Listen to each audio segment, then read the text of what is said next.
is hip position. Okay, you'll feel that if you start to lean forward, you're trying to keep up with your feet.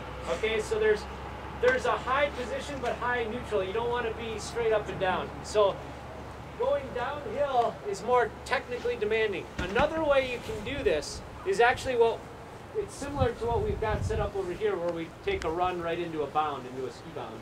But you can make these so that they're close and far away and close and adapt them. And what that does is it accelerates and decelerates the athlete. So if I make them wider, they start to accelerate, and then I make them shorter, they decelerate, and they have to find their hip position. So it's just something that allows, especially when you're working with juniors, to really get them to feel, because technique is all about feel. Okay, we can tell people how to do technique, but they need to feel it themselves.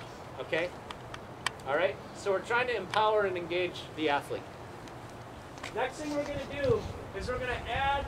Now we just focused on some fundamental body position. We focused on fundamental movement patterns.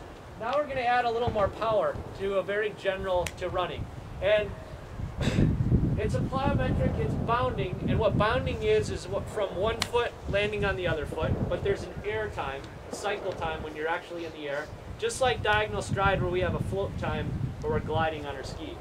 Now a jump is from 2 feet, landing on the same 2 feet, like a broad jump, and that mechanic we use in the double pull.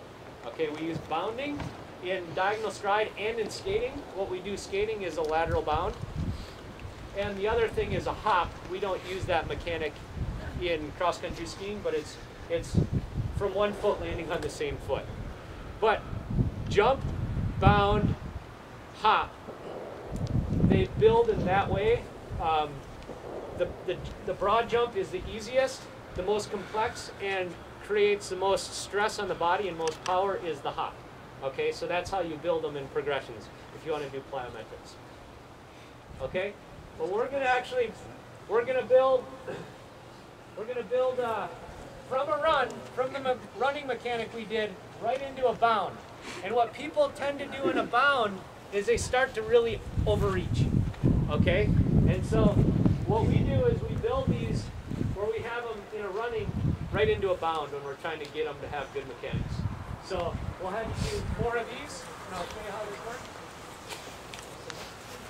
I need to let you know that a week ago I was on crutches and just got out of a boot, so I got to be a little bit careful. I was in a boot for 2 months. So I may not be able